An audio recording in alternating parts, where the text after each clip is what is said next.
সকলকে স্বাগতম ইউএন কোচিংয়ে। আশা করি আমার আওয়াজ ঠিকঠাক আসছে, তাই তো? আসছে তো? একবার জানিয়ে দিন আরেকবার যে আসছে কিনা, কারণ রেকর্ড হলে তো আওয়াজ না এলে মুশকিল হয়ে যাবে। আওয়াজ ঠিকঠাক আসছে? শুনতে পাচ্ছেন আপনারা?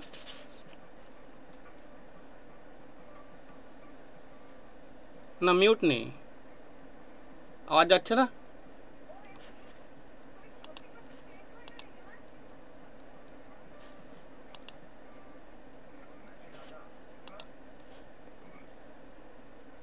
আওয়াজ ঠিক আছে? হ্যাঁ লিখে বলুন, তাহলে হবে। চলুন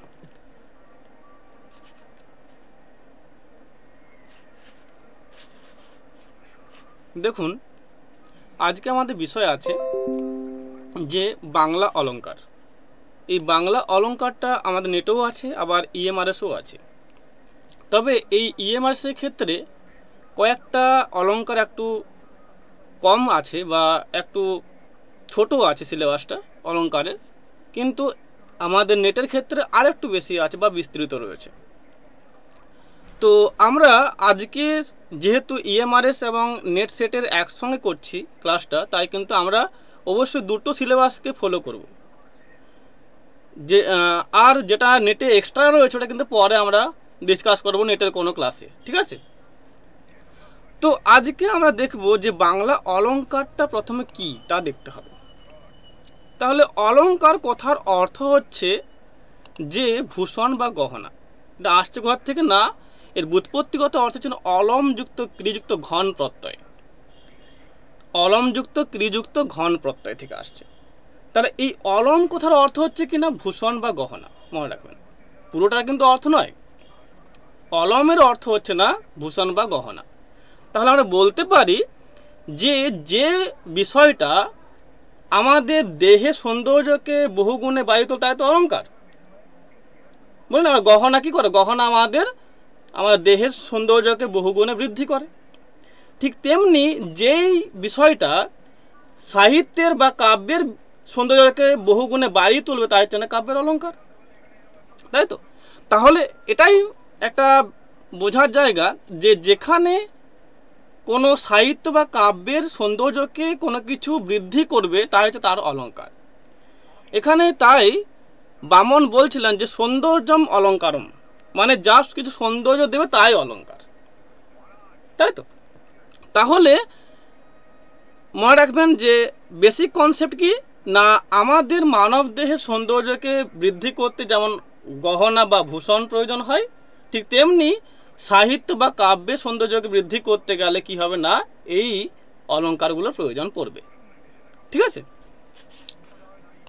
এবার তাহলে আসছে যে অলংকারের সংজ্ঞা আসছে। তাহলে এই অলংকার সংজ্ঞাটা কি হবে আমাদের দেখতে হবে।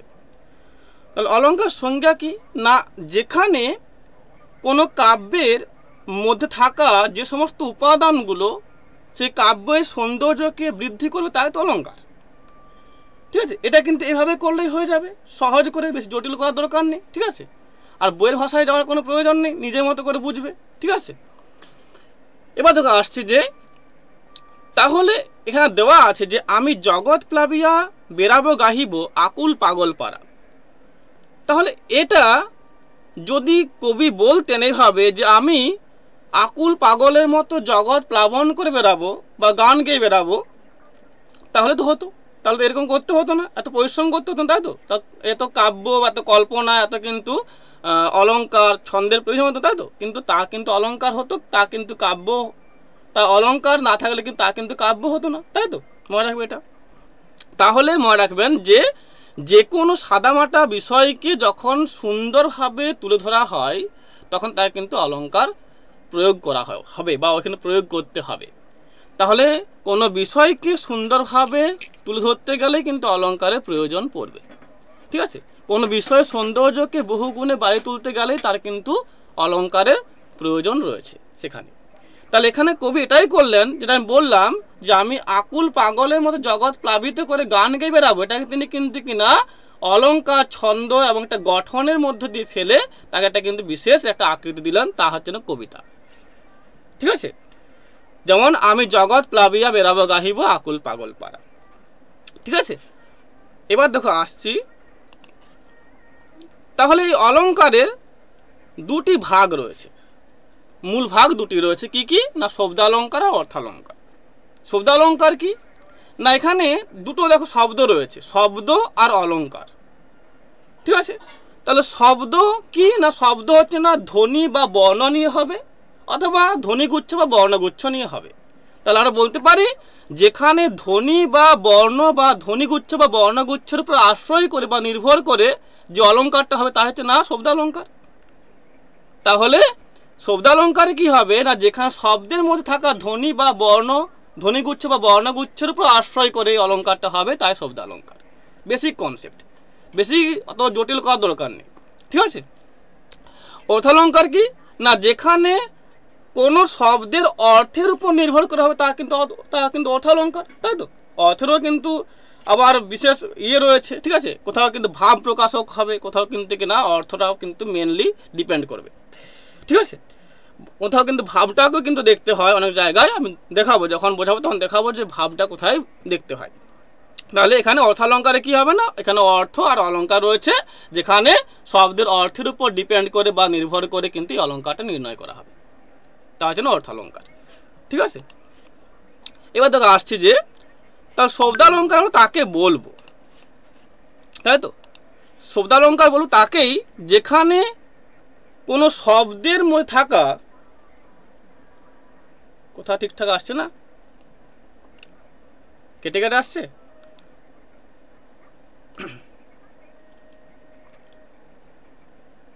এখন ঠিক আছে, আওয়াজ ঠিক আসছে। তাহলে কোনো শব্দের মধ্যে থাকা বর্ণ বা ধ্বনি উপর নির্ভর করে যেটা হবে তা হচ্ছে না শব্দালঙ্কার। ঠিক আছে, সহজ করে করলেই হয়ে যাবে এটা।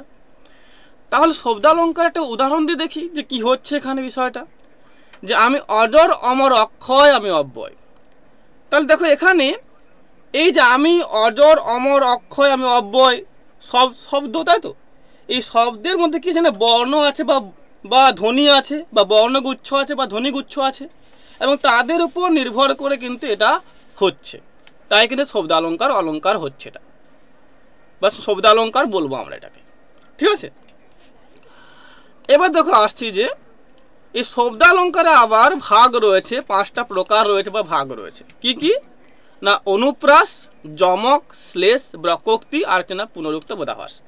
তো আমাদের এই ইএমআরএসে এই পুনরুক্ত বোধাভাস অলঙ্কারটি নেই।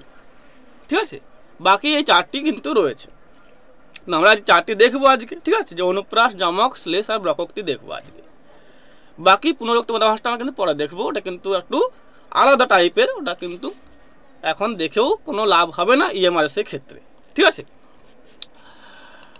এবার আসছে যে অনুপ্রাস তাহলে কাকে বলবো। তা জানি যে আমরা যে অনু, অদন্তন্য হস্য অনু যুক্ত প্রাস, অনুপ্রাস, তাই তো। এই অদন্তন্য হস্য অনু মানে কি না পরে বা পশ্চাতে, মানে পেছনে বসবে বা পরে পরে বসবে। আর যদি প্রাস ধরি কি না, প্রাস হচ্ছে না ব্যবহার ধরি, যদি ধরি যে ব্যবহার ধরি, তাহলে কি হবে না অনু মানে হচ্ছে না পরে, আর প্রাস মানে হচ্ছে না যদি ব্যবহার ধরি তাহলে কি হবে না পরে পরে ব্যবহার হবে বা পর পর বসবে বা পর পর কিন্তু ব্যবহৃত হবে, তাই তো। তাহলে এই অনুপ্রাসের সংজ্ঞা আমরা বলতে পারি যে শব্দালঙ্কারে একই বর্ণ বা বর্ণগুচ্ছ বা ধ্বনি বা ধ্বনিগুচ্ছ কিনা বারবার পর পর বসবে এবং কিনা একটা চমৎকারতা সৃষ্টি করবে, তাই হচ্ছে না কিন্তু এখানে অনুপ্রাস হবে, তাই তো। উদাহরণ দিয়ে দেখে নি কি হচ্ছে এখানে। চলো চপলা চকিত চমকে কৈশ চরণ বিচরণ। দেখো চলো চপলা চকিত চমকে কৈশ চরণ বিচরণ, এই দেখো চটা দেখো, চলো চ আছে, চপলা চ আছে, চকিত চ আছে, চমকে চ আছে। ঠিক আছে, আর চরণে চ আছে, বিচরণে চ আছে। তাই চ দেখো বারবার বারবার ঘুরে ফিরে আসছে, বারবার বসছে, পরপর বসছে, তাই তো। তাহলে এখানে কিন্তু তাই এটা কিন্তু কি না অনুপ্রাস হচ্ছে। মানে এটা কিন্তু একটা অনুপ্রাসের ভাগের মধ্যে পড়বে, তা আমি পরে আসছে, আমি এখনটা বললে কিন্তু জটিল হয়ে যাবে, ওটা পরে আসছে। তাহলে ঠিক তেমনি দেখো এখানে লটাও বারবার বসছে, ঠিক আছে। তাহলে এই যে বর্ণ বা ধ্বনিগুলো বা ধ্বনিগুচ্ছগুলো বা বর্ণগুচ্ছগুলো এই যে বারবার বসছে, পরপর বসছে, এগুলো কিন্তু কি না বলা হচ্ছে যে অনুপ্রাস বলা হয়, এইভাবে বসলে, ঠিক আছে। একটু ওয়েট করো।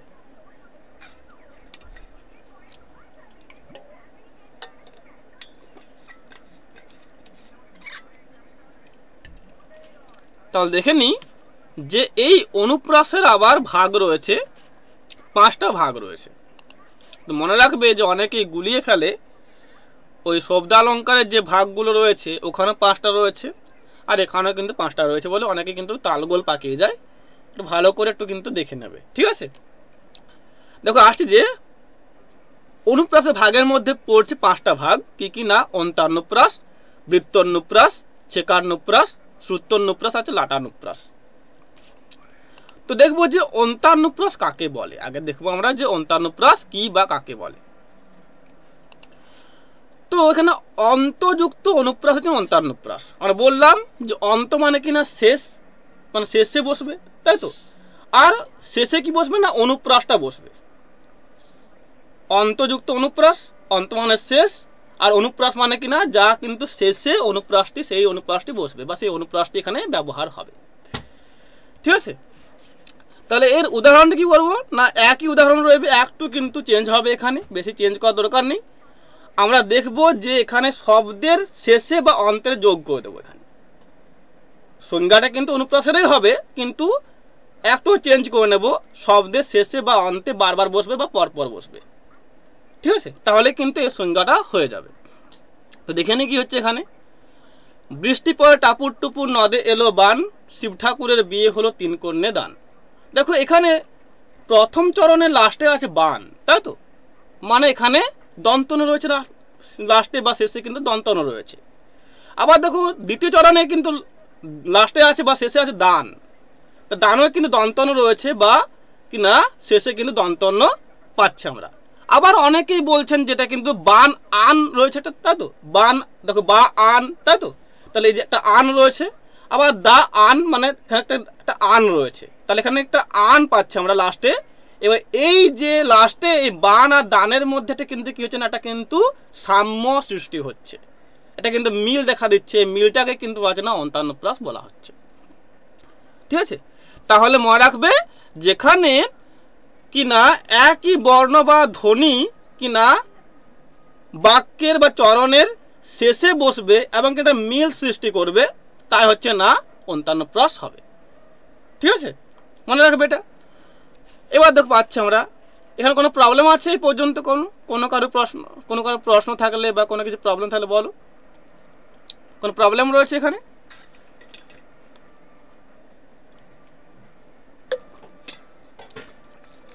এবার দেখো আসছে আমরা পরবর্তী অলঙ্কারটাতে। দেখো আছে বৃত্তনুপ্রাসে, তাহলে ঠিক ওইভাবেই করবো আমরা, একই রকম করবো, তাই তো। বৃত্তযুক্ত অনুপ্রাস, তাহলে বৃত্ত মানে কি, দেখবে যখন আমরা মাধ্যমিকে ওই জ্যামিতি করতাম, তাই তো, তখন কি না ওই যে কাটা কম্পাস দিয়ে কিন্তু কিনা একটা বৃত্ত আঁকতাম, তাই তো। এবং সেই কম্পাস দিয়ে যখন বৃত্ত আঁকতাম আমরা, তখন কিন্তু কিনা একটা বিন্দু থেকে আরম্ভ করে আবার সেই বিন্দুতে ফিরে আসতাম, তাই তো। একটা বিন্দু থেকে আরম্ভ করা হতো, আবার সেই বিন্দুতে ফিরে আসা হতো। তাহলে এখানে কিনা সেই রকম কোনো ধ্বনি বা ধ্বনিগুচ্ছ, বর্ণ বা বর্ণগুচ্ছ কিন্তু ওরকম বারবার ফিরে ফিরে ফিরে ফিরে আসবে, ঠিক আছে। তাহলে যেখানে কোনো ধ্বনি বা ধ্বনিগুচ্ছ, বর্ণ বা বর্ণগুচ্ছ বারবার ওরকম ফিরে ফিরে আসবে বৃত্তের মতো, তাকে কিন্তু আমরা বলবো বৃত্তনুপ্রাস অলঙ্কার বলবো, ঠিক আছে। বোঝা গেছে জায়গাটা? তো দেখে নি উদাহরণ দিয়ে যে কি হচ্ছে এখানে। কাক কালো, কোকিল কালো, কালো কন্যার কেশ। দেখো এই যে কটা, এই যে ক ধ্বনি বা বর্ণটা কিন্তু বারবার আসছে। কাক ক ক রয়েছে, তাই তো, কালো ক রয়েছে, কোকিল দুবার ক রয়েছে, আবার কালো দেখো ক রয়েছে, ঠিক আছে, আবার দেখো কালো কিন্তু ক রয়েছে, আবার দেখো কিন্তু কিনা এখানে কন্যার ক রয়েছে, কেশের ক রয়েছে। তাহলে এই যে ক ধ্বনিটা কিন্তু বারবার বৃত্তের মতো ঘুরে ফিরে আসছে, এটাকে কিন্তু বলা হচ্ছে না বৃত্তনুপ্রাস বলা হচ্ছে। এটাকে আমরা বৃত্তানুপ্রাস বলবো। ঠিক আছে, এবার দেখো আসছি যে ছেকান্নপ্রাস। এটা একটু লিখে নাও তোমরা, এখানে লেখা নেই, একটু লিখে নেবে। ছেক ইজিক্যাল টু 2 লিখে নাও। ছেক মানে 2, তাই তো? লিখে নাও, এটা খাতায় লিখে নাও যে ছেক ইজিক্যাল টু 2। এবার দেখো কি হয় না, এখানে কোনো যুক্ত ব্যঞ্জন, মনে রাখবে এখানে বেশিরভাগ কিন্তু যুক্ত ব্যঞ্জনই হয়। অনেক কিন্তু বলছে যে এখানে ধ্বনি বা ধ্বনিগুচ্ছ, কিন্তু এখানে অনেক সময় কিন্তু ধ্বনিগুচ্ছটাই বেশি থাকে, ধ্বনিটা কিন্তু কম থাকে। যুক্ত ব্যঞ্জনে বেশি ব্যবহার হয় এখানে, তা একটু ভালো করে দেখে নেবে। তাহলে এখানে যদি কোনো ধ্বনি বা ধ্বনিগুচ্ছ দুবার একই ক্রমে বসবে এবং কোনো কিন্তু ভিন্ন অর্থ প্রকাশ করবে না, তাহলে তা কিন্তু কি হবে না, তা কিন্তু ছেকান্নপ্রাস অলঙ্কার হবে। ভালো বুঝে নাও, এখানে দুটো কিন্তু যুক্ত ব্যঞ্জন বা ধ্বনি বা ধ্বনিগুচ্ছ বলতে পারো, বা বর্ণ বলতে পারো, বর্ণ বা ধ্বনি বলতে পারো। ঠিক আছে, দুবার বসবে, পরপর বসবে এবং কি না কোনো কিন্তু ভিন্ন অর্থ প্রকাশ করবে না। মনে রাখবে, এটা কিন্তু মনে রাখবে, নাহলে কিন্তু জমক হয়ে যাবে। জমক আর এটার মধ্যে অনেক গুলিয়ে ফেলে। ছেকান্নপ্রাস আর জমকের মধ্যে অনেক কিন্তু গুলিয়ে ফেলে। জমক কিন্তু কিনা দুবার বসবে একই শব্দ, কিন্তু দুটো কিন্তু ভিন্ন অর্থ প্রকাশ করবে। ঠিক আছে, কিন্তু এখানে এই ছেকান্নপ্রাসে দুটো কিন্তু ধ্বনি বা ধ্বনিগুচ্ছ দুবার বসবে, কিন্তু কিনা একই অর্থ বা সম অর্থ প্রকাশ করবে বা কোনো ভিন্ন অর্থ প্রকাশ করবে না। ঠিক আছে, তো দেখে নি। সরি, এখানে মূলত যুক্ত ব্যঞ্জনটা বেশি হয়, এটা মনে রাখবে তোমরা। ঠিক আছে, তাহলে এখানেও আমরা কিন্তু বেশি সংজ্ঞাতে পরিবর্তন করব না, আমরা ওই অনুপ্রাস সংজ্ঞাটাকেই নেব, একটু চেঞ্জ করে নেব। কি চেঞ্জ করবো না, 2 বা ধ্বনিগুচ্ছ 2 বা পরপর 2 বার বা 2 বার পরপর বসবে, তাই তো? 2 বার বা দুবার কিন্তু পরপর বসবে, এটা কিন্তু যোগ্য দিলে হয়ে যাবে। ঠিক আছে, একটু দাঁড়াও, জলটা খেয়ে নি।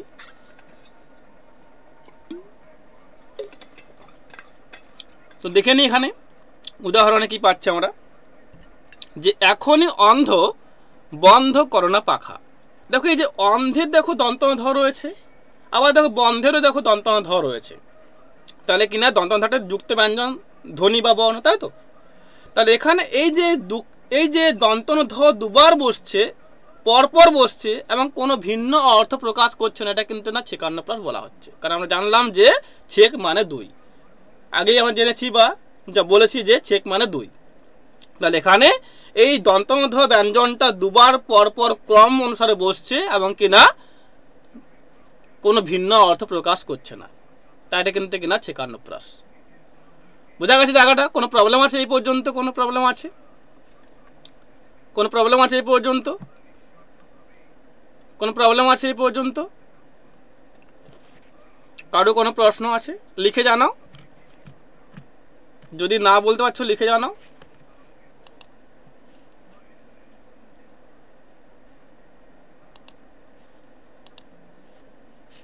চলো, আশা করি কারো কোনো প্রশ্ন বা প্রবলেম নেই।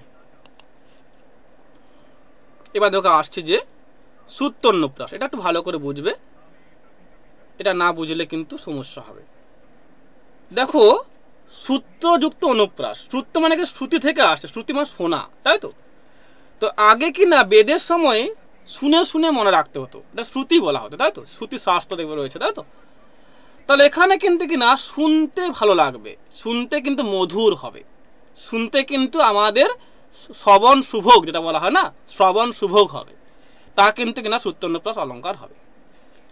তাহলে এখানে কি হবে, এখানে বলা হচ্ছে যে এই বর্ণ বা ধ্বনিগুলো বা ধ্বনিগুচ্ছ বা বর্ণগুচ্ছগুলো কিন্তু একই বর্গের হবে, একই নয় কিন্তু একই বর্গের হবে, সমধ্বনি নয় কিন্তু একই বর্গের ধ্বনি হবে, কিন্তু শুনতে আমাদেরটা মধুর লাগবে, শুনতে মধুর মনে হবে, শুনতে আমাদের মাধুর্য সৃষ্টি করবে। ঠিক আছে, তা কিন্তু কিনা সূত্রন্নপ্রাস অলঙ্কার হবে। ঠিক আছে, তাহলে কি বললাম, এখানে একটু চেঞ্জ হবে যে একই বর্গের, অন্যগুলো কিন্তু একই বর্গের ছিল না, এখানে কিন্তু একই বর্গের যোগ হচ্ছে, মনে রাখবে। ওখানে একই ধ্বনি ছিল, এখানে কিন্তু একই বর্গের হতে হবে। বর্গ জানো সবাই? আসলে জানো বর্গ জানা আছে, বর্গ কাকে বলে, বর্গ কি জানা আছে? তাহলে বর্গ হচ্ছে যেমন তো ক বর্গ, ক খ গ ঘ উ, তাহলে এগুলো বর্গ, তাই তো? তাহলে এরকম কিন্তু বর্গ রয়েছে, সে বর্গের একই বর্গের দুটো ধ্বনি কিন্তু এখানে বসবে, তা কিন্তু একই নয়, তা কিন্তু ভিন্ন হবে, কিন্তু শুনতে মনে হবে যে একই, যেন শুনতে মনে হবে যেন কিন্তু একই ধ্বনি কিন্তু উচ্চারণ হচ্ছে, বা শুনতে আমাদের একটা কিন্তু কানে একটা সুন্দর একটা মাধুর্য বোধ হবে। ঠিক আছে, তা হচ্ছে না এখানে সূত্রন্যপ্রাস অলঙ্কার হবে। দেখে নি কিরকম জিনিসটা। চিরদিন বাজে অন্তর মাঝে আয় রে বৎস আয়। দেখো এই যে বাজে আর মাঝে, দেখো বর্গীর্য আর ঝ রয়েছে, বর্গীর্য আর ঝ কিন্তু একই ধ্বনি নয়, কিন্তু এটা কিন্তু একই বর্গের ধ্বনি, তাই তো? একই বর্গের ধ্বনি, কিন্তু যখন পড়ছে দেখো চিরদিন বাজে অন্তর মাঝে আয় রে বৎস আয়, কিন্তু এটা শুনতে একটু ভালো লাগছে যে বাজে আর মাঝের মধ্যে কোনো কিন্তু মিলটা রয়েছে, কোনটা কিন্তু সম্পর্ক রয়েছে মনে হচ্ছে, এটা কিন্তু শুনতে কিন্তু আমাদের মনকে একটা সুন্দর একটা অনুভূতি দিচ্ছে। ঠিক আছে, তাহলে তার জন্য একটা সূত্রন্যপ্রাস অলঙ্কার বলা হচ্ছে এটাকে। ঠিক আছে, বোঝা গেছে জায়গাটা? কোনো প্রবলেম নেই তো? চলো এবার দেখো আসছে যে লাটানুপ্রাস। এটা দেখবে একটু ভালো করে বুঝবে, আমি একটা উদাহরণ দিয়ে বলি। যখন আমরা লাটায় ওড়াই বা ঘুড়ি ওড়াই, দেখবে যে লাটায় সুতোটা কিন্তু কিনা লেগে লেগে আসে, তাই তো? জড়িয়ে জড়িয়ে আসে, বা ওই যে একটা কিন্তু ওই যেটা আমার লাটায় রয়েছে ওখানে কিন্তু কিনা জড়িয়ে জড়িয়ে যায়, তাই তো? ঠিক তেমনি এখানে কিন্তু কিনা শব্দগুলো জড়িয়ে জড়িয়ে আসবে বা লেগে লেগে আসবে, তাহলে তা কিন্তু কিনা লাটানুপ্রাস অলঙ্কার হবে। ঠিক আছে, দেখে নি তাহলে কি, যেমন বলছি তাহলে কি না এখানে কিন্তু কিনা সংজ্ঞাটা পরিবর্তন হবে না, মনে রাখবে সংজ্ঞাটা কিন্তু একই রইবে, একটু চেঞ্জ করে নেবে তোমরা, এখানে দেখে নেবে, আমি দিয়ে দেবো পিডিএফটা তোমাদেরকে গ্রুপে, তোমরা দেখে নেবে। ঠিক আছে, এবার আসছে যে উদাহরণ দিয়ে দেখে নি, একটু উদাহরণ দিয়ে যে কি এখানে হচ্ছে বা কিরকম কি রয়েছে দেখে নি একটা। ঠিক আছে, তাহলে উদাহরণ বলা হচ্ছে যে গাছে গাছে ফুল ফুলে ফুলে অলি সুন্দর ধরাতল। গাছে গাছে ফুল ফুলে ফুলে অলি সুন্দর ধরাতল। দেখো যে গাছে গাছে, দেখো গাছে গাছে, গাছটা দেখো পরপর দুবার কিন্তু লেগে লেগে আসছে, গাছে গাছে, আর তাহলে ফুলে ফুলে, তাই তো? লেগে লেগে আসছে বা জড়ি জড়ি জোড়া হয়ে আসছে বা জোড়া জোড়া আসছে, তাই তো? তাহলে এরকম যদি কোনো বাক্য বা কোনো লাইন বা কোনো চরণ যদি দেখা যায় যে কোনো শব্দ জড়িয়ে জড়িয়ে বা লেগে লেগে আসছে, তাহলে তা কিন্তু কিনা লাটানুপ্রাস অলঙ্কার হবে। ঠিক আছে, বোঝা গেছে জায়গাটা? বোঝা গেছে? বোঝা গেছে জায়গাটা? বোঝা গেছে? কোনো প্রবলেম নেই তো? এখানে কোনো প্রশ্ন রয়েছে এখানে জানাও।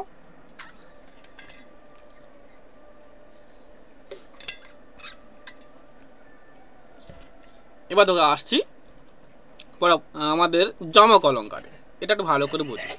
তাহলে অনুপ্রাসে কোনো প্রবলেম আছে কারুর? কোনো প্রবলেম রয়েছে অনুপ্রাসে? কোনো প্রশ্ন রয়েছে?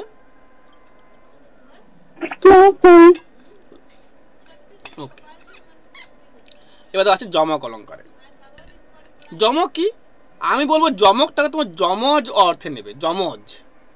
দেখবে যখন যমজ সন্তান হয় তখন দেখবে যে দেখতে একই রকম হবে, তার চোখ কান নাক মুখ সব একই রকম, কিন্তু ওদের যে ভিতরে যে গুণগুলো থাকবে সেই গুণগুলো কিন্তু ভিন্ন ভিন্ন হয়। ঠিক আছে, দেখতে একই, কিন্তু কেউ ধরো ভালো করে পড়াশোনা করছে, কেউ করছে না, কেউ ধরো মানে শুধু ফাঁকি মারছে, কেউ ধরো ভালো করে পড়াশোনা করছে। ঠিক তেমনি এখানে দুটি শব্দ একই রকম দেখতে হবে, দুবার বসবে এবং দুটা ভিন্ন অর্থ প্রকাশ করবে। ঠিক আছে, শব্দ দুটি কিন্তু দুবার বসছে, ঠিক আছে, দেখতে একই রকম কিন্তু ভিন্ন অর্থ প্রকাশ করবে, দুটা কিন্তু ভিন্ন অর্থ বা আলাদা আলাদা অর্থ মানে এখানে কিন্তু নিয়ে আসবে বা প্রকাশ করবে, তা কিন্তু কিনা এখানে যমক অলঙ্কার হবে। ঠিক আছে, তা যমক অলঙ্কার সংজ্ঞা কি হবে না, কোনো শব্দ বা শব্দগুচ্ছ বাক্যে দুবার বসবে এবং দুটো কিন্তু ভিন্ন বা আলাদা অর্থ প্রকাশ করবে, তা কিন্তু কিনা যমক অলঙ্কার হয়ে যাবে। সহজ করে, আমি বই ভাষা যাচ্ছি না, বই ভাষায় কিন্তু গেলে কিন্তু জটিল হয়ে যাবে, অনেক জটিল করে ঘুরিয়ে পেঁচিয়ে বলা আছে, দরকার নেই, এভাবেই করবে তোমরা। ঠিক আছে, তাহলে কোনো শব্দ বা শব্দগুচ্ছ বাক্যে দুবার বসবে এবং দুটো কিন্তু ভিন্ন অর্থ প্রকাশ করবে, তাহলে তা কিন্তু যমক অলঙ্কার হয়ে যাবে। ঠিক আছে, দেখে নিই আমরা কি পাচ্ছি এখানে। কোথা হা হন্ত চির বসন্ত আমি বসন্তে মরি। দেখো এখানে যে এই যে চির বসন্ত আর বসন্ত, দেখো এখানে দুটো কিন্তু একই বিষয় রয়েছে, কি কি না বসন্ত। চির বসন্তের বসন্ত রয়েছে আর বসন্তের বসন্ত রয়েছে, দেখো দুটো কিন্তু দেখতে একই রকম, সে যমজ ছেলের মতো, তাই তো। যমজ ছেলে কেমন কেমন হয় না, চোখ কান নাক মুখ সব দেখতে কিন্তু একই রকম হয়। কিন্তু দেখো সে যমজ ছেলে গুণ যেমন ভিন্ন ভিন্ন হবে, ঠিক তেমনি এখানে কিন্তু অর্থগুলো ভিন্ন ভিন্ন হবে। চির বসন্ত মানে বলো, কেউ পারবে? চির বসন্ত মানে কি? স্ক্রিন দেখা যাচ্ছে না?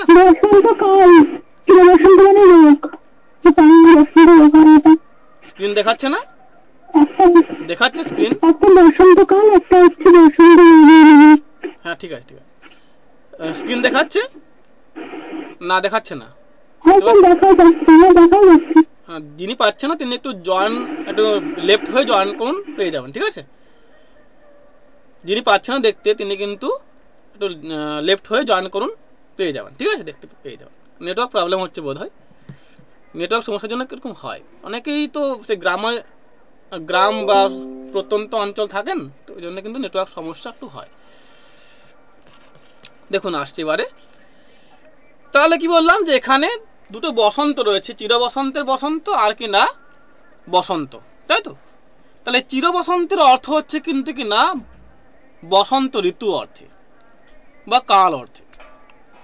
আর এই বসন্তে মরি, এই বসন্ত হচ্ছে কি না গুটি বসন্ত বা রোগ অর্থে, ঠিক আছে।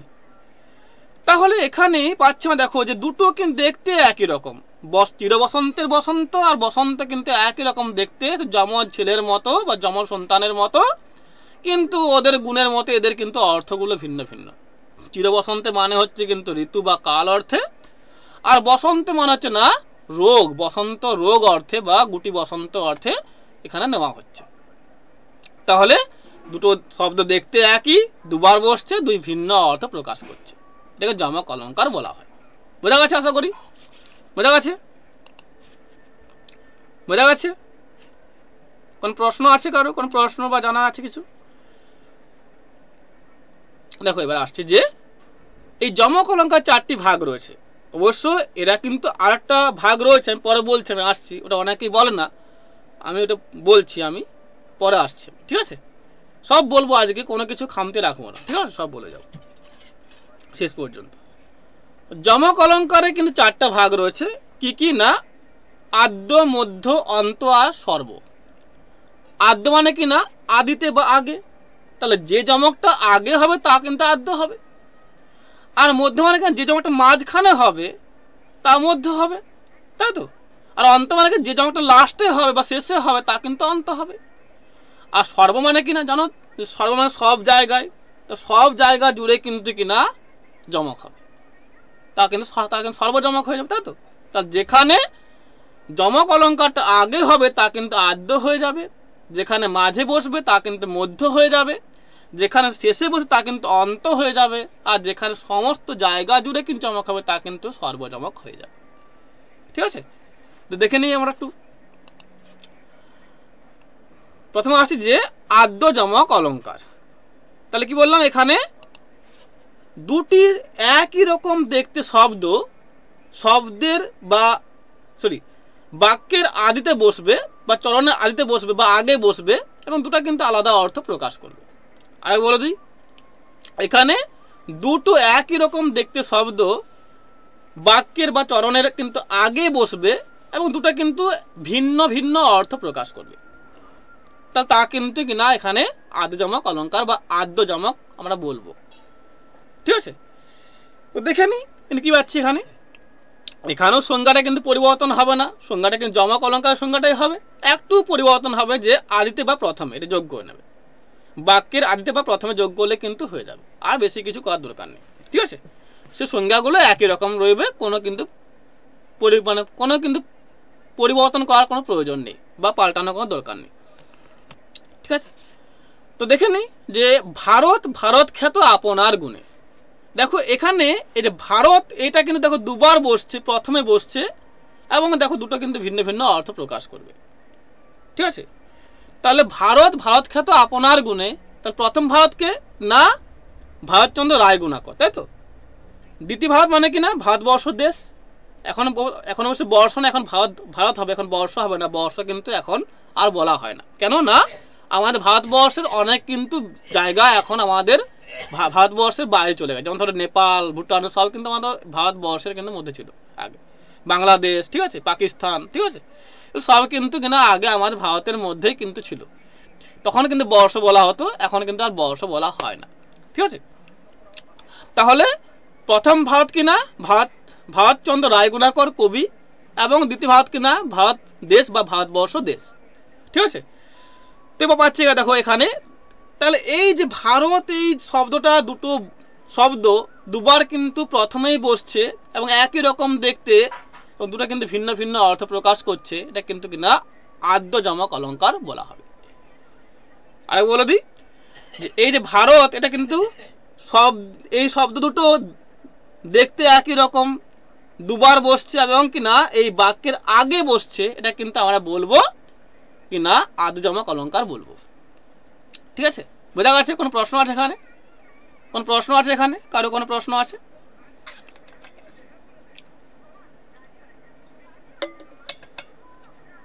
কোন প্রশ্ন আছে?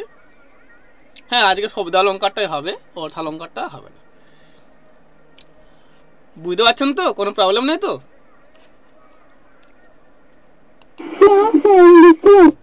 চলো এবার দেখো আসছি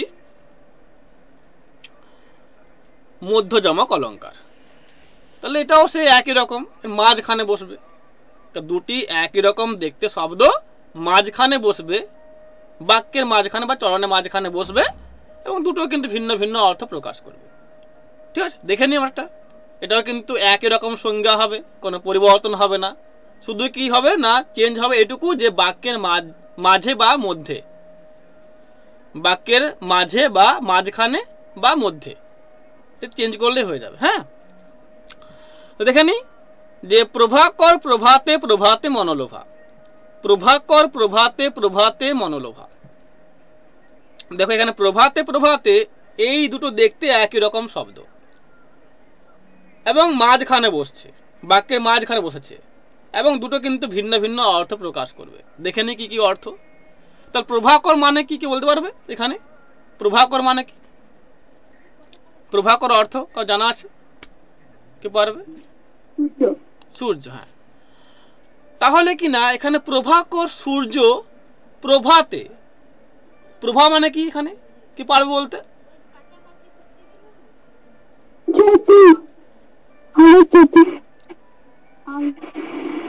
হ্যাঁ, তাহলে এখানে প্রথম প্রভাতে হচ্ছে না যেখানে প্রভাতকালীন মানে ভোরবেলায়, তাই তো।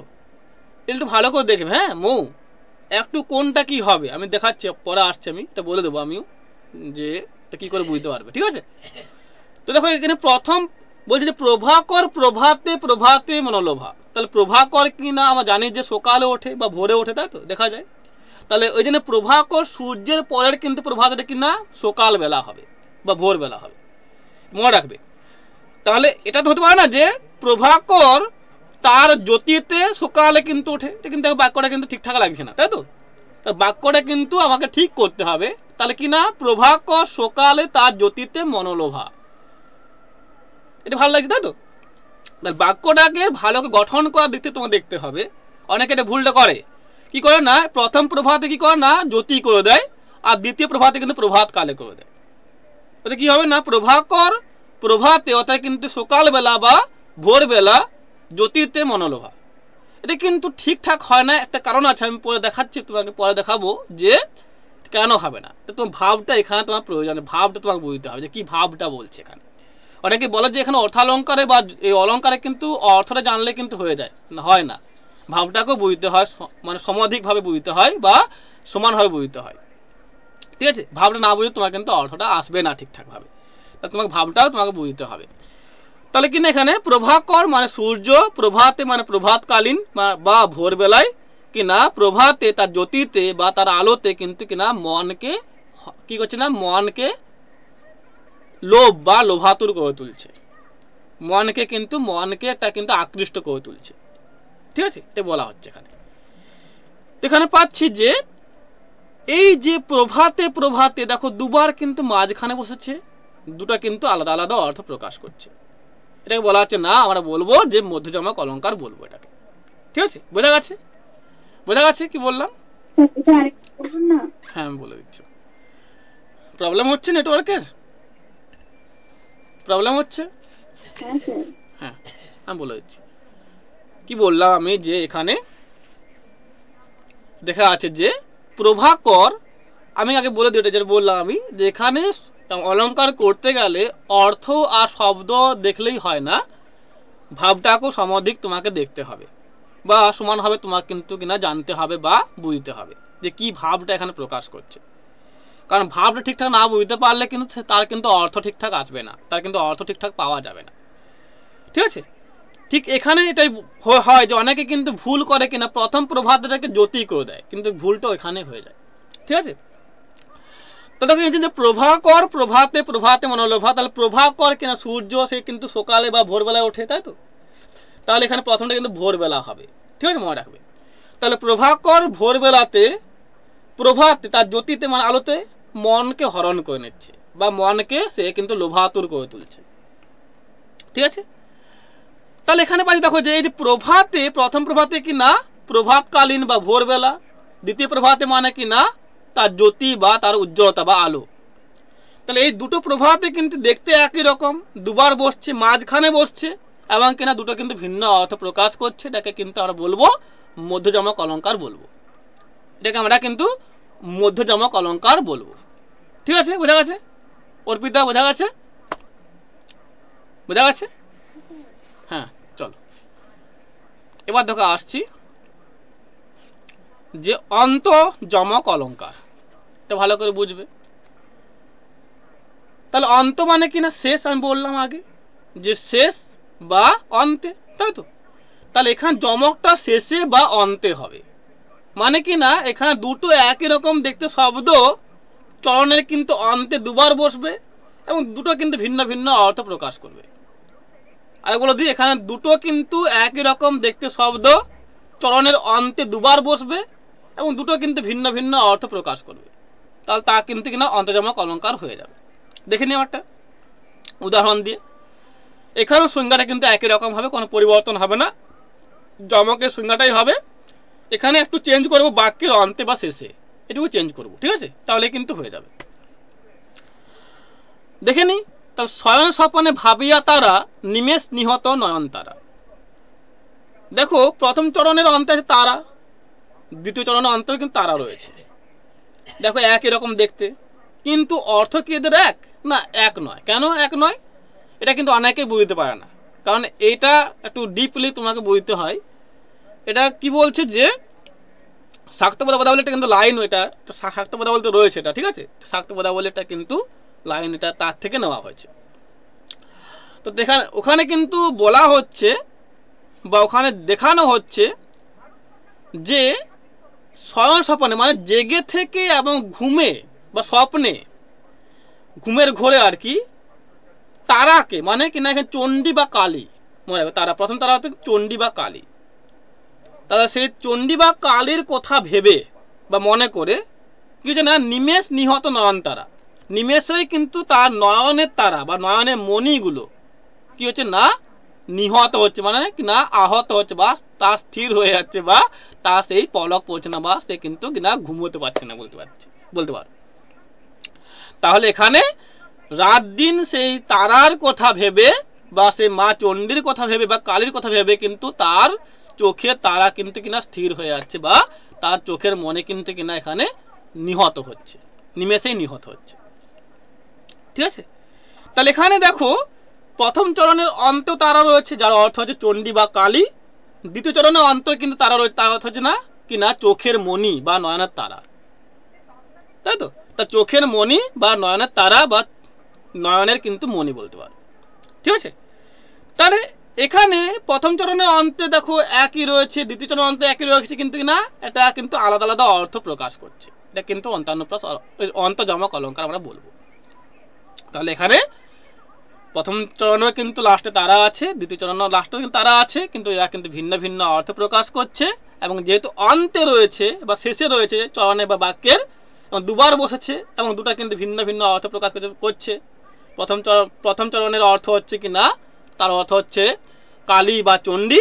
দ্বিতীয় চরণের অর্থ হচ্ছে না, তার অর্থ হচ্ছে না নয়নের মণি বা চোখের তারা। তাহলে এটা কিন্তু অন্তর্যমক অলঙ্কার হয়ে যাচ্ছে। বোঝা গেছে জায়গাটা কি বললাম আমি? বোঝা গেছে?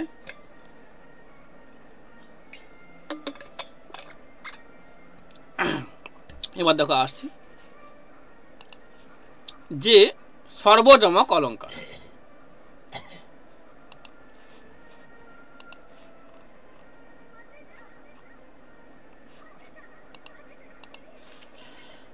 কি বললাম, যেখানে সমস্ত জায়গা জুড়েই কিন্তু কিনা যমক অলঙ্কার হবে।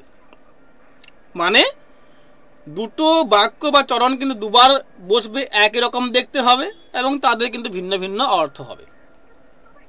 ঠিক আছে, তাহলে তা কিন্তু সর্বজমক অলঙ্কার হবে। এখানেও কিন্তু আমরা আলাদা কোনো সংজ্ঞা করবো না, একটু চেঞ্জ করে নেব। এখানে কিনা আদি মধ্য অন্তে দুবার করে নেব, দুবার কিন্তু ব্যবহার হবে এটা, আদি মধ্যে আর অন্তে। ঠিক আছে, এটা চেঞ্জ করলে হয়ে যাবে। দেখে নি, কান্তার আমোদপূর্ণ কান্ত সহকারে, কান্তার আমোদপূর্ণ কান্ত সহকারে। দেখো কান্তার আমোদপূর্ণ কান্ত সহকারে, দেখো দুবারে কিন্তু এটা বসছে, একই রকম রয়েছে। দেখো প্রথম চরণের কিন্তু একই রকম রয়েছে, দ্বিতীয় চরণে কিন্তু একই রকম রয়েছে। তাহলে এই যে লাইনটা দুবার বসছে কিন্তু একই রকম রয়েছে, এদের কিন্তু দেখতে দুবার বসছে একই রকম দেখতে, কিন্তু এর দুটো কিন্তু ভিন্ন ভিন্ন অর্থও আছে। তাই এটা কিন্তু কিনা সর্বজমক অলঙ্কার বলা হচ্ছে। কি কি অর্থ? তাহলে প্রথম লাইন কিনা কান্তার আমোদপূর্ণ কান্ত সহকারে, এর অর্থ কি না, কান্তার অর্থ হচ্ছে না বনভূমি। ঠিক আছে, আমোদপূর্ণ হচ্ছে না আনন্দময় বা সৌরভময়, বলতে আনন্দময় না করলে সৌরভময় করলে ভালো হয়। তাহলে কান্তার বা বনভূমি কিনা আমোদপূর্ণ বা কিন্তু সৌরভময় হয়ে ওঠে কার না, কান্ত বসন্তের সমাগমে সহকারে। তাই তো, তাহলে এখানে কান্তার মানে কিনা বনভূমি আনন্দপূর্ণ বা সৌরভময় হয়ে ওঠে কিনা বসন্ত বা কান্তের সহকারে বা সমাগমে। এটা প্রথম লাইনের অর্থ। তাই তো, দ্বিতীয় লাইনের অর্থ কিনা কান্তার মানে দয়িতা, ঠিক আছে, মানে প্রেমিকা আর কি। আমোদপূর্ণ মানে আনন্দপূর্ণ হয়ে ওঠে কান্ত বা দ্বৈত বা প্রেমিকার সহকারে বা সঙ্গে। ঠিক আছে, তাহলে দেখো এখানে পাচ্ছি যে প্রথম লাইনের অর্থ কি পেলাম না, এখানে বনভূমি বসন্ত সমাগমে সৌরভময় হয়ে ওঠে। আর দ্বিতীয় চরণ বা লাইনের অর্থ হচ্ছে না দ্বৈত সঙ্গে আনন্দপূর্ণ হয়ে ওঠে। তাই তো, তাহলে এখানে দেখো দুটো লাইন দেখতে একই রকম, দুবার বসছে এবং সমস্ত অংশ জুড়ে আছে, সমস্ত জায়গা জুড়ে আছে, সমস্ত জায়গা জুড়ে কিন্তু রয়েছে, দুটো কিন্তু ভিন্ন অর্থ প্রকাশ করছে। এ কিন্তু কিনা বলা হচ্ছে যে সর্বজমক অলঙ্কার বলা হচ্ছে। বোঝা গেছে না? বলতে হবে একবার, বলো বোঝা গেছে জায়গাটা? না বলতে হবে আরেকবার, বোঝা গেছে জায়গাটা?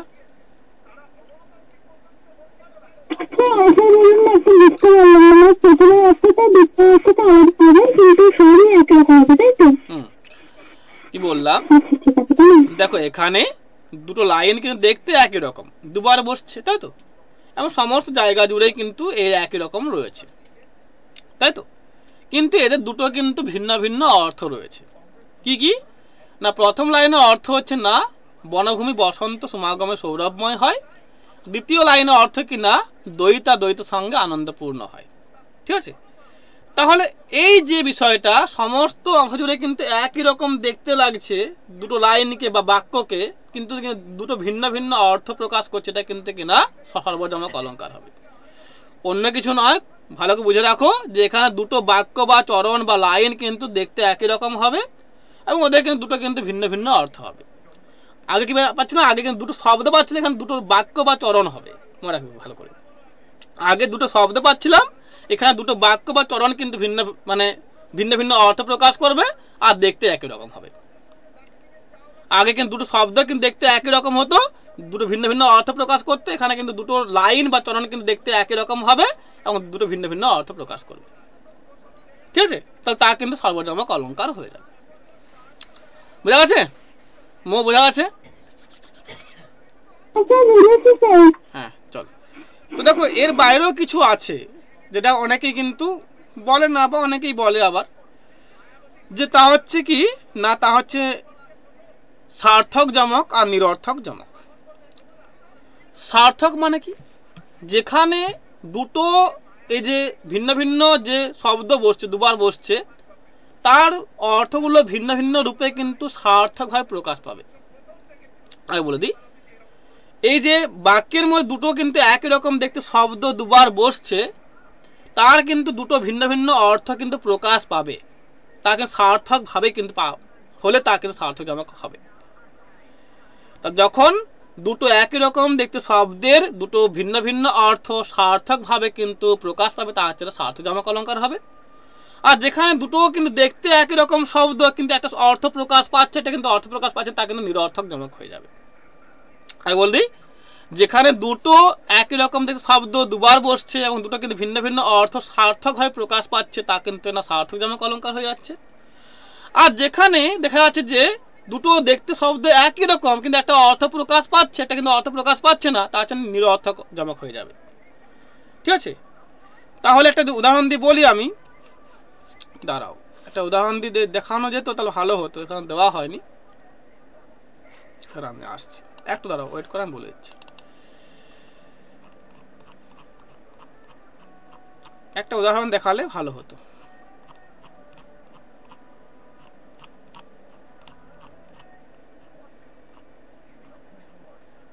পেয়েছি, চলো দেখো। পাচ্ছি এখানে যে এই যৌবনের বনে মন হারাইয়া গেল, যৌবনের বনে মন হারাইয়া গেল। ঠিক আছে, এটা আমার নোট, ওই জন্য দেখাচ্ছিলাম না, তো এটা কিন্তু মানে পেড নোট, তো এখানে অনেকে স্ক্রিনশট করে নেয়, তো একটু সমস্যা হয়, তার জন্য কিন্তু আমরা পিপিটি করেছিলাম। তো দেখো এখানে আছে যে যৌবনের বনে মন হারাইয়া গেল। তাহলে এখানে দেখো যৌবনের, এখানে তো বন পাচ্ছি, তাই তো, যৌবনের বন, যৌবন, এখানে একটা বন রয়েছে, তাই তো, আর বনে বন রয়েছে, তাই তো। যৌবনের মানে এখানে একটা বন পাচ্ছি আমরা, আর বনে বন পাচ্ছি, তাই তো। এই যৌবনের যে বনটা রয়েছে তা কিন্তু কিনা নিরর্থক, তার কোনো অর্থ নেই। তা যৌবনের যে বনটা পাচ্ছি তা কিন্তু নিরর্থক, তার কোনো অর্থ প্রকাশ হয় না। আর এই বনের এটা কিন্তু অর্থ প্রকাশ, তা হচ্ছে অরণ্য বা জঙ্গল বলতে, তাই তো, জঙ্গল বা বন বা অরণ্য, তাই তো। তাহলে এখানে দেখো যৌবনের যে বন রয়েছে তা কিন্তু কোনো অর্থ প্রকাশ করছে না, আর এই বনে এর অর্থ কি না অরণ্য, তাই তো। তাহলে একটা অর্থ প্রকাশ করছে, এটা কিন্তু অর্থ প্রকাশ করছে না, এটা নিরর্থক যমক অলঙ্কার বলবো, এটা কিন্তু নিরর্থক যমক অলঙ্কার বলা হবে। এটা আরে বলে দিই যে যৌবনের বনে মন হারাইয়া গেল, তো যৌবনের বন যেটা রয়েছে যৌবন, যৌবন, তাই তো, সেই বনটার কিন্তু কোনো অর্থ নেই, নিরর্থক, এটা কিন্তু শব্দ। আর এই যে বনে, এর বনে কিন্তু অর্থ কিনা অরণ্য, তাহলে একটা অর্থ আছে, এটা কিন্তু অর্থ নেই, এটা নিরর্থক যমক অলঙ্কার বলছে। কিন্তু দেখতে কিন্তু দুটো কিন্তু একই রকম, দুবার বসছে, কিন্তু একটা অর্থ প্রকাশ করছে, এটা কিন্তু অর্থ প্রকাশ করছে না। ঠিক আছে, এটা কিন্তু বলা হচ্ছে যে নিরর্থক যমক অলঙ্কার বলা হচ্ছে। বোঝা গেছে জায়গাটা? বোঝা গেছে? আর সার্থকগুলো আমি বললাম, এই তো যেগুলো বললাম সব সব সার্থক হবে, ওগুলো সব সার্থক।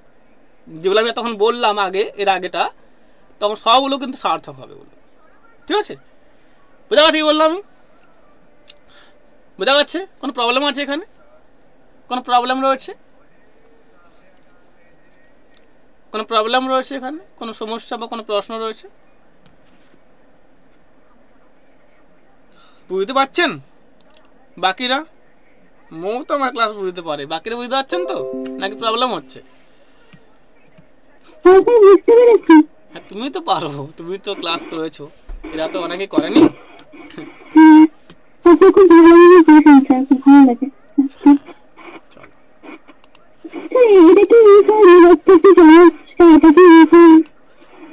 হ্যাঁ বলো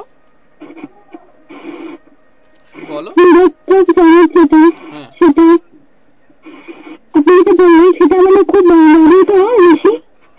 না বেশি হয় না, তোমাদের পরীক্ষা আসতে পারে আর কি, বললাম। হ্যাঁ, পরীক্ষা আসতে পারে। ঠিক আছে, চলো এবার এবার দেখো যাচ্ছি আমরা পরবর্তীতে, এখানে দেওয়া আছে। ও ঠিক আছে, চলো দেখো আসছে এবার শ্লেষ অলঙ্কারে। এটাই কিন্তু ভালো করে বুঝতে হবে তোমাদের। শ্লেষটা কিন্তু পরীক্ষায় প্রচুর আসে প্রশ্ন, এবং জটিলও একটু, ঠিক আছে, ভালো করে বুঝবে। তাহলে শ্লেষটা কি? শ্লেষ আর যমকের মধ্যে অনেক গুলিয়ে ফেলে। যমক কি না, যমকে দুটো একই রকম সব দুবার বসছে, দুটো ভিন্ন অর্থ প্রকাশ করছে। ভালো বোঝো, যমকে দুটো একই রকম দেখতে শব্দ দুবার বসছে এবং দুটো কিন্তু ভিন্ন ভিন্ন অর্থ প্রকাশ করছে। শ্লেষে কিন্তু তার উল্টোটা হবে, শব্দ কিন্তু একটা হবে। এখানে শব্দ একটা হবে কিন্তু অর্থগুলো কিন্তু একাধিক হবে। শব্দ কিন্তু এখানে একটাই রয়েছে কিন্তু এর অর্থগুলো কিন্তু ভিন্ন ভিন্ন বা একাধিক হবে, তাহলে তা কিন্তু শ্লেষ অলঙ্কার হবে। ঠিক আছে, তাহলে দেখে নিই এর সংজ্ঞাটা কি হবে। না, একটা শব্দ কোনো বাক্যে কিন্তু একবার বসবে এবং কিনা একাধিক অর্থ প্রকাশ করবে। ঠিক আছে, তা কিন্তু কিনা শ্লেষ অলঙ্কার হবে। দেখে নিই, আনি আছে ছুরি, সরি এটা ওটা হতো, ওটা পরে বলছি আমি। আনি আছি, সরি আনি আছে তোমার স্বামী বাঁধি নিজ গুণে। এটা একটু ভালো সহজ দিলে ভালো হতো, একটু জটিল হয়ে যাবে তোমার বইতে। যাই হোক, এটাই বলে দিচ্ছি আমি। আনি আছে তোমার স্বামী বাঁধি নিজ গুণে, আনি আছে তোমার স্বামী বাঁধি নিজ গুণে। তাহলে কি বলছে এখানে, তোমার স্বামী আমাকে তার গুণের দ্বারা বেঁধে নিয়ে এসেছে বা এখানে কিন্তু নিয়ে এসেছে। তাহলে দেখো এই গুণেরই কিন্তু সমস্যার সৃষ্টি করছে, কারণ গুণে কিন্তু কিনা একাধিক অর্থ প্রকাশ করছে। কি, তাহলে এখানে এটা কিন্তু কালকেতু ফুল্লরা যেটা রয়েছে আক্ষেত্রিক খণ্ড চণ্ডীমঙ্গলের, ওখান থেকে নেওয়া হয়েছে, বা ব্যাদ খণ্ড বলা হয় এটাকে। তো ওখানে কি কাহিনীটা আমি বলে দিই একটু, তাহলে বুঝতে পারবে তোমার সহজ হবে। তো ওখানে কাহিনীটা হচ্ছে এরকম যে ওখানে কালকেতু গেছে শিকার করতে বনে, আর সেই দিনেই কিন্তু মা চণ্ডী মায়া করেছে বা মায়া পেতেছে যে বনে কোনো পশু যেন সে শিকার না পায়। অর্থাৎ পশু দেখলে সে কিন্তু কিনা হয় ভেনিস হয়ে যাচ্ছে বা গায়েব হয়ে যাচ্ছে, সে কিন্তু পাচ্ছে না। কিন্তু তো এটার আগে একটা কাহিনী আছে। তো এবার কালকে যাচ্ছে কিন্তু শিকার করতে, তাহলে কিনা তার ধনুক রয়েছে, তার কিন্তু তীর রয়েছে। যাওয়ার সময় সেই মা চণ্ডী কিন্তু কিনা স্বর্ণ গধিকা বা সোনালী কালারে বা রঙের কিন্তু গো সাপ হয়ে কিন্তু সে তার যাত্রা পথে কিন্তু ওখানে পড়েছিল বা পড়ে রয়েছে দেখা যাচ্ছে। তাহলে এখানে মা চণ্ডী মায়া করে স্বর্ণ গধিকা হয়ে সেই তার যাত্রা পথে পড়ে রয়েছে বা রয়েছে। আর তখন বলা হতো যে এই গো সাপ দেখা কিন্তু কিনা যাত্রা কিন্তু ভালো হয় না, বা দেখে গেলে কিন্তু যাত্রা ভালো হয় না, বা ও যাত্রা বলা হয়, বা যাত্রা কিন্তু সুফল পাওয়া যায় না। ঠিক আছে, তো তখন এখানে কালকেতু যখন দেখছে যে স্বর্ণগধিকা দেখছে, তখন তার মাথায় কিন্তু একটা আগুন জ্বলে যাচ্ছে যে তোকে আমি দেখেছি আজকে, আর তুই আমার কিন্তু আজকে শিকারটা নষ্ট করবি। তখন সে বলছে যদি আজকে আমি শিকার না পাই তাহলে তোকে কিন্তু আমার এই ধনুকের ছিলায় বেঁধে আমি নিয়ে যাব, তোকে কিন্তু কিনা আমি পুড়িয়ে খাবো বা রান্না করে খাবো। ঠিক আছে, তো এবার তখন কালকে যদি যাচ্ছে বনে শিকার করতে, দেখা যাচ্ছে যে হরিণ তরিণ সব কিন্তু কিনা এমন দ্রুত ভেগে দৌড়ছে যে যেমন সে গায়েব হয়ে যাচ্ছে বা ভেনিস হয়ে যাচ্ছে। সব কিন্তু চণ্ডীর কিন্তু মায়া বা চণ্ডীর কিন্তু এখানে মায়া কিন্তু রচনা করেছে। তো সে চণ্ডীর মায়াতে কিন্তু সেই দিন কালকেতু একটাও কিন্তু শিকার পাচ্ছে না বা শিকার কিন্তু তার হচ্ছে না। ঠিক আছে, তখন সে কিন্তু সেই বিনা শিকার সে কিন্তু ফিরে আসছে, এবং সেই ফেরার পথে দেখছে যে সেই গধিকা কিন্তু রয়েছে বা সেই স্বর্ণ গধিকা রয়েছে। তখন সে রেগে গিয়ে তার ধনুকের ছিলাই বা সে যেটা গুণ বলা হয়, তাই তো গুণ, সে গুণ দিয়ে কিন্তু কিনা ওকে বেঁধে নিয়ে আসছে। ঠিক আছে, ঘরকে নিয়ে আসছে, এবং দেখছে যে ঘরে তার স্ত্রী ফুল্লরা নেই, সে কিন্তু গেছে তার বান্ধবীর কাছে চাল আনতে বা চুল বাঁধতে, ছিল চুল বাঁধতে না চাল আনতে, এবং চুল বাঁধতেও চাল আনতে উভয় দুটো, তার বান্ধবী চুল বাঁধতে এবং সে চুল বাঁধার বিনিময়ে সে কিন্তু চাল নিয়ে আসবে এবং তা কিন্তু পরে শোধ করার কথা বলবে। ঠিক আছে, তো এখানে কালকেতু সে ফুল্লরাকে দেখতে না পেয়ে তার খুঁজে যাচ্ছে। তখন সেই স্বর্ণগধিকা সেই মা চণ্ডী কি করছে না, মায়া করে সে একটা সুন্দর একটা কন্যা রূপে সে কিন্তু আত্মপ্রকাশ করছে। সুন্দর একটা কন্যার উপর আত্মপ্রকাশ করে সেই কালকেতু ফুল্লরাজ যে ঘর রয়েছে ঘরে কিন্তু দুয়ারে কিন্তু দাঁড়িয়ে রয়েছে। এবারে যে কালকেতু ফুল্লরা ফিরে আসছে একসঙ্গে, দেখছে যে সুন্দর একটা কন্যা কিন্তু দুয়ারে দাঁড়িয়ে রয়েছে। তো তখন ফুল্লরা বলছে তোমার কে নিয়ে এসেছে এখানে? তখন সে তার উত্তরে কিন্তু মা চণ্ডী রূপী সেই সুন্দরী কন্যা বলছে যে তোমার স্বামী আমাকে তার নিজ গুণে বেঁধে নিয়ে এসেছে। এবার মেয়ের মন ফুল্লরা বুঝছে যে তাহলে হয়তো এই কালকেতু তার যে সুন্দর যে গঠন, তার যে সুন্দর যে পৌরুষত্ব, তা দিয়ে কিন্তু তাকে বশ করে নিয়ে এসছে বা বশীভূত করে এনেছে, তাই তো? তাহলে এটা কিন্তু সেই মেয়েদের মনে কিন্তু একটা বিরূপ কিন্তু অর্থ প্রকাশ পাচ্ছে এখানে। তাহলে কি হলো না, অ্যাকচুয়ালি কালকেতু তাকে গুণে বা সেই ধনুকে ছিলাই বেঁধে এনেছে, তা চণ্ডী বলেছে, কিন্তু ফুল্লরা তার অর্থ নিচ্ছে কি না তার সে পুরুষের গুণে, তার পুরুষের সেই সুন্দর সেই চেহারার গুণে কিন্তু সে তাকে নিয়ে এসেছে ঘরে। ঠিক আছে, তাহলে এখানে এটাই কিন্তু সমস্যা আছে। তাহলে এখানে গুণে কিন্তু একাধিক অর্থ প্রকাশ করছে, একটা কি না ধনুকের ছিলা, আর হচ্ছে না পৌরুষত্বের গুণ বা পুরুষের গুণ, যেটা বলা হয় পৌরুষত্বের গুণ বা পৌরুষের গুণ। ঠিক আছে, তাহলে এখানে এই গুণেটা একবার বসছে বাক্যের মধ্যে এবং কিন্তু কিনা একাধিক অর্থ প্রকাশ করছে। কি কি না, একটা ধনুকের ছিলা, এটা কিন্তু না পৌরুষত্বের গুণ, এটা কিন্তু শ্লেষ অলঙ্কার বলা হয়। বোঝা গেছে কি বললাম? বোঝা গেছে? বোঝা গেছে কি বললাম?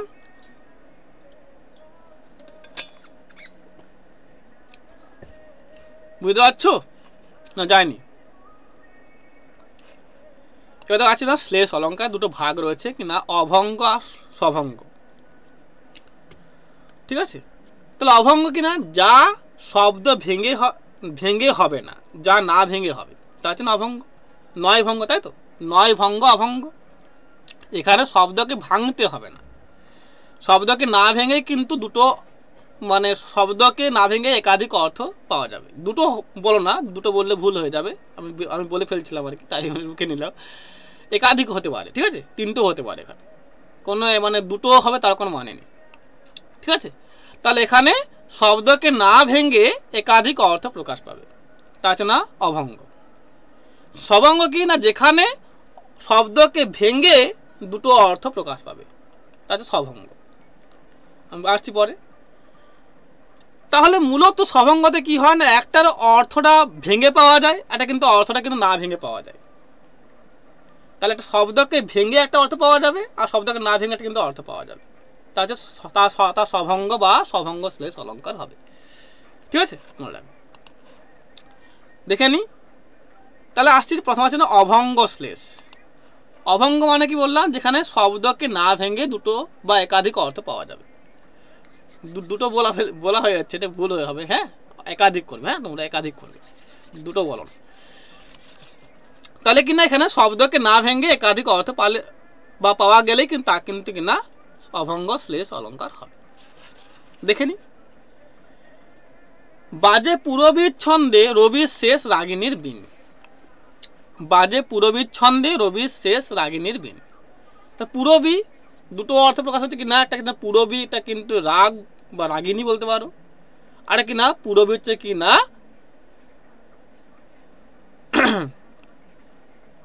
আর কি হবে পুরবী বলো, পুরবী কাব্য, তাই তো? পুরবী কাব্য গ্রন্থ।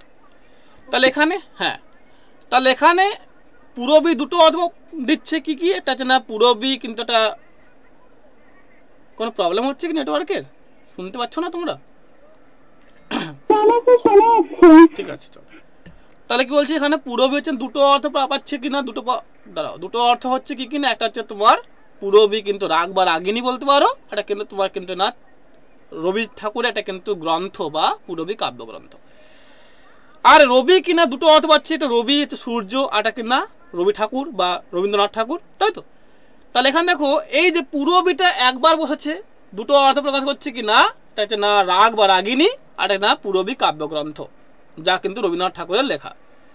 আর রবি কিন্তু দুবার বসছে, এখানে দুটো অর্থ প্রকাশ করছে না রবি ঠাকুর বা রবীন্দ্রনাথ ঠাকুর, আর না রবি বা সূর্য।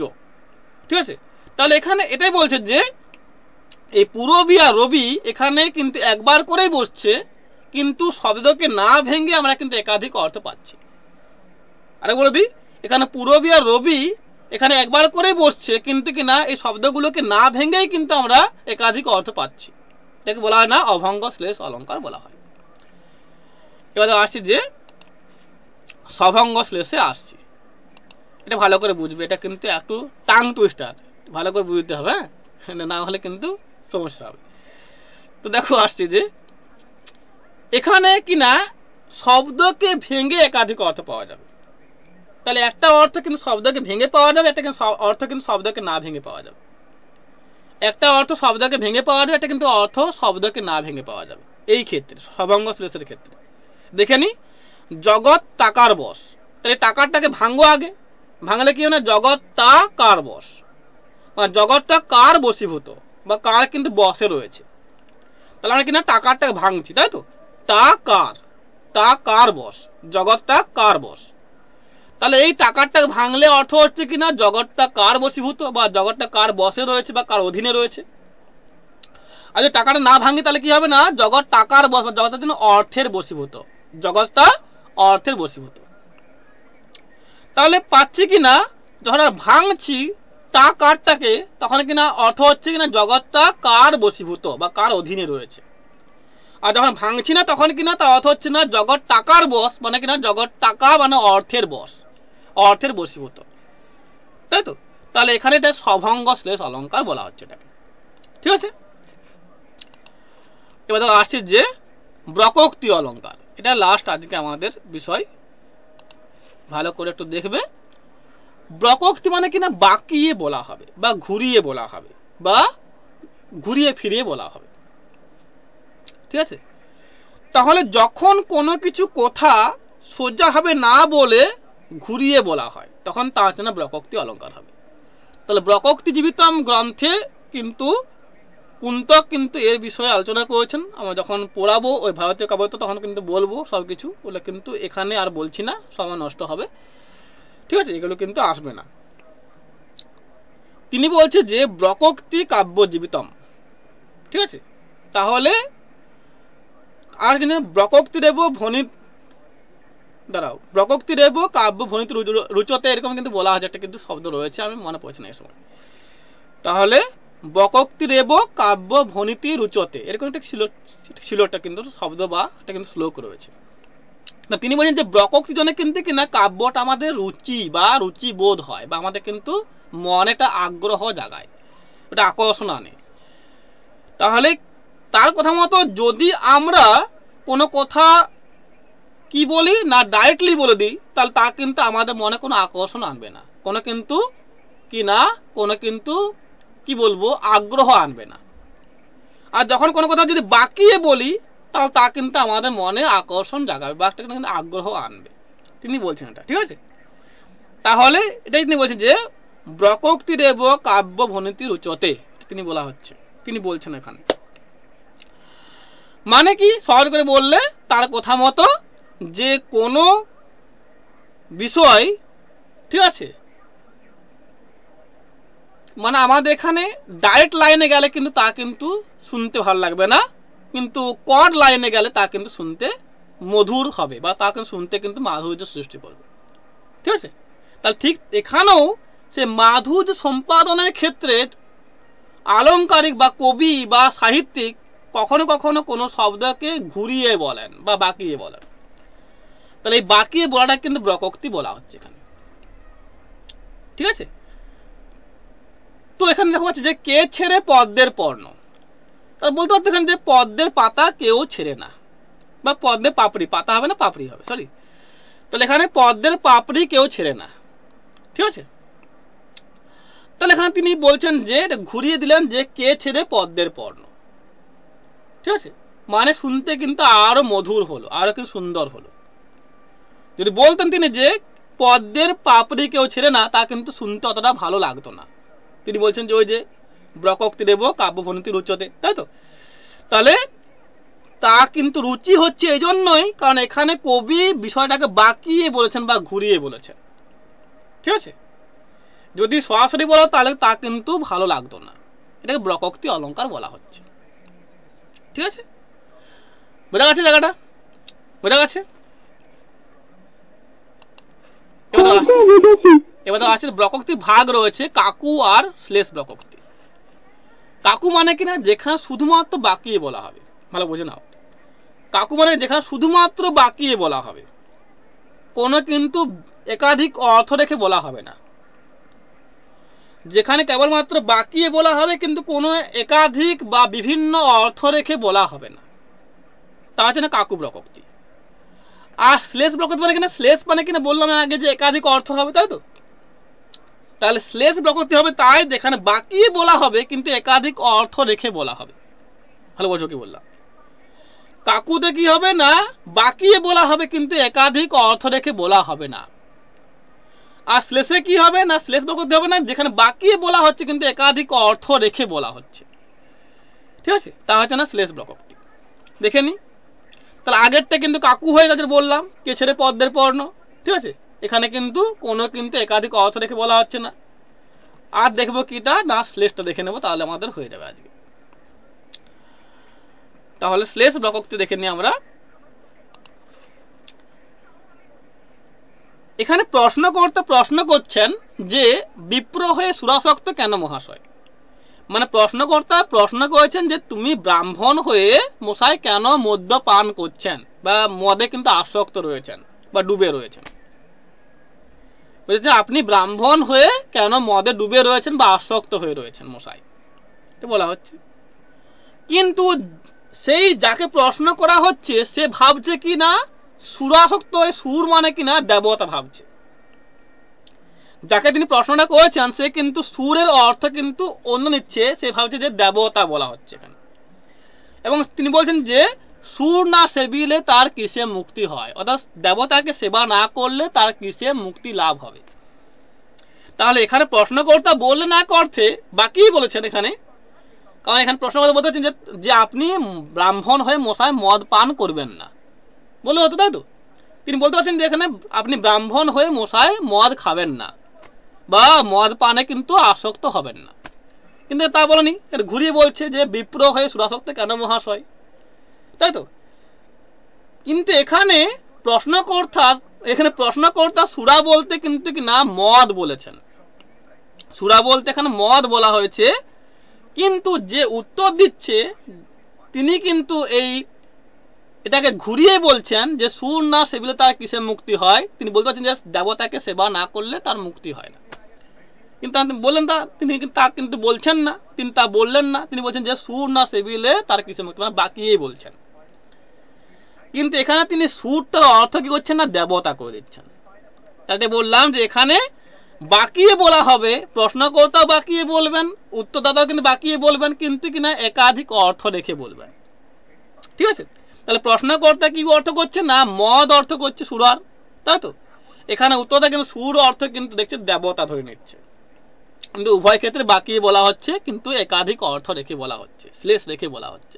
এটা কিন্তু শ্লেষ অলঙ্কার, শ্লেষ ব্রকোক্তি অলঙ্কার বলে, ঠিক আছে? বোঝা গেছে কি বললাম আমি? বোঝা গেছে? বোঝা গেছে?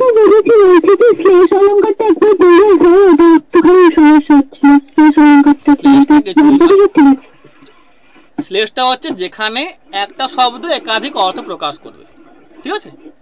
যেমন কি বললাম যে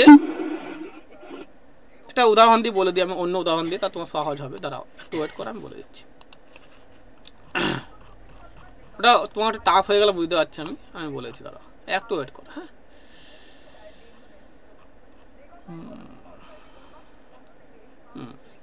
দেখো এখানে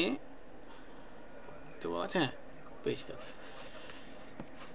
দেখো আমি বলছি, দেখো যে কে বলে ঈশ্বর গুপ্ত ব্যাপ্ত চরাচর যাহার প্রভায় প্রভা প্রায় প্রভাকর। ভালো করে দেখবে, কে বলে ঈশ্বর গুপ্ত ব্যাপ্ত চরাচর যাহার প্রভায় প্রভা পায় প্রভাকর। কে বলে ঈশ্বর গুপ্ত ব্যাপ্ত চরাচর যাহার প্রভায় প্রভা পায় প্রভাকর। তা দেখো এখানে কিনা ঈশ্বর গুপ্ত, এখানে দেখো ঈশ্বর গুপ্ত কিন্তু দুটো অর্থ প্রকাশ করছে। একবার বসছে, একবার রয়েছে এখানে ঈশ্বর গুপ্ত, তাই তো? কিনা দুবার কিন্তু এটা বসছে না, তাই তো? একবার রয়েছে এখানে, কিন্তু কিনা এর একাধিক অর্থ আছে না। ঈশ্বর গুপ্ত কিনা ঈশ্বর মানে দেবতা গোপন রয়েছে, এটা অর্থ। দেবতা কিন্তু গোপন রয়েছে, এটা অর্থ হচ্ছে। আর দ্বিতীয় অর্থ কিনা ঈশ্বর গুপ্ত মানে কবি ঈশ্বর গুপ্ত অর্থ হচ্ছে, তাই তো? তাহলে এখানে এই ঈশ্বর গুপ্তটা কিন্তু একবার বসছে কিন্তু একাধিক অর্থ প্রকাশ করছে, এটা কিন্তু কি না শ্লেষ অলঙ্কার। বুঝা গেছে মৌ? এবার দেখো আসে তারপরে যে যাহার প্রভায় প্রভা পায় প্রভাকর। তাহলে এখানে প্রভাকরটা কিন্তু এমনি বলো কোটা অর্থ হয় বলো এখানে প্রভাকরে কি মানে তো সূর্য হচ্ছে হ্যাঁ আলোকিত হচ্ছে আলোকিত না এটা এখানে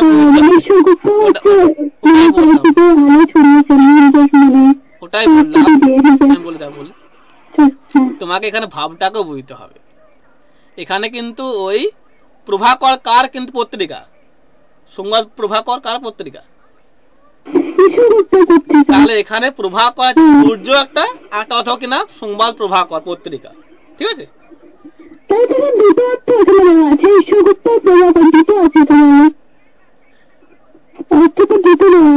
হ্যাঁ এখানে আমি শুধু প্রভাকরটা বলছি এটা এটা এটা বলছি না আমি শুধু প্রভাকরটা বলছি তুমি বলো তাহলে হবে। তাহলে প্রভাকর প্রথম অর্থ হচ্ছে কি না সংবাদ প্রভাকর পত্রিকা দ্বিতীয় অর্থ না প্রভাকর মানে সূর্য ঠিক আছে। তাহলে এখানে কি হলো না একটা শব্দ এখানে একটা শব্দ কিন্তু একবার বসছে কিন্তু একাধিক অর্থ প্রকাশ করছে তা শ্লেষ হচ্ছে। হ্যাঁ চলো কোনো প্রবলেম আছে এখান থেকে? তোমাদের ইএমআরএস এর ক্লাস আরম্ভ হবে পেড ক্লাস আরম্ভ হবে 10 তারিখ থেকে। ওখানে আরো কিন্তু পুঙ্খানুপুঙ্খভাবে বোঝানো হবে। তাড়াতাড়ি হয়ে গেল এটা কারণ আমার সময়টা এখানে একটু ম্যাটার করছে ঠিক আছে কারণ সময়টা কিন্তু এখানে দেওয়া যাবে না 26 পর্যন্ত হবে না 26 পর্যন্ত হবে না। হ্যাঁ 26-এ হবে তোমার 26-এ জুনে হয়ে যাবে ঠিক আছে। এই 25-এ হবে না 26-এ জুনে তোমাদের পরিবর্তন হবে। চলো